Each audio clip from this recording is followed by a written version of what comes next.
Radhe Radhe my YouTube family. आज लेकर के आई हूँ मैं आपके लिए एक और नई कहानी। एक सेठ और सेठानी रोज सत्संग में जाते थे।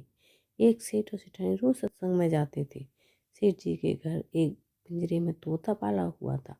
तोता एक दिन पूछता है कि सेठ जी, आप रोज कहाँ जाते हैं? सेठ जी बोले कि सत्संग में ज्ञान सुनने जाते हैं। तोता कहता है, सेठ जी, संत महात्मा से एक बात पूछना कि मैं आज़ाद कब होऊंगा? सेठ जी सत्संग खत्म होने के बाद संत से पूछते हैं कि महाराज, हमारे घर जो तोता है उसने पूछा है कि वो आज़ाद कब हुआ। संत जी ऐसा सुनते ही बेहोश होकर गिर जाते हैं। सेठ जी संत की हाल देखकर चुपचाप वहाँ से निकल जाते हैं। घर आते ही तोता सेठ जी से पूछता है, सेठ जी, संत ने क्या कहा? सेठ जी कहते हैं कि तेरी किस्मत ही खराब है, जो तेरी आज़ादी का पूछते ही वो बेहोश हो गए। तोता कहता है, कोई बात नहीं सेठ जी, मैं समझ गया।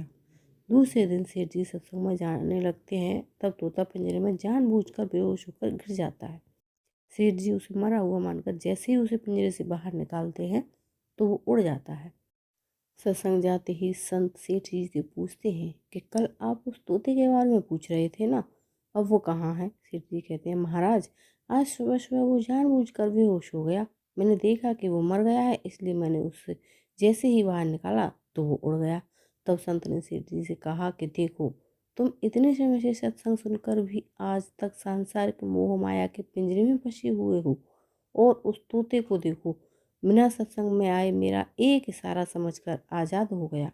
दोस्तों, इस कहानी से तात्पर्य यह है कि हम सत्संग में तो जाते हैं, ज्ञान की बातें करते हैं या सुनते भी हैं, पर हमारा मन हमेशा सांसारिक बातों में ही उलझा रहता है।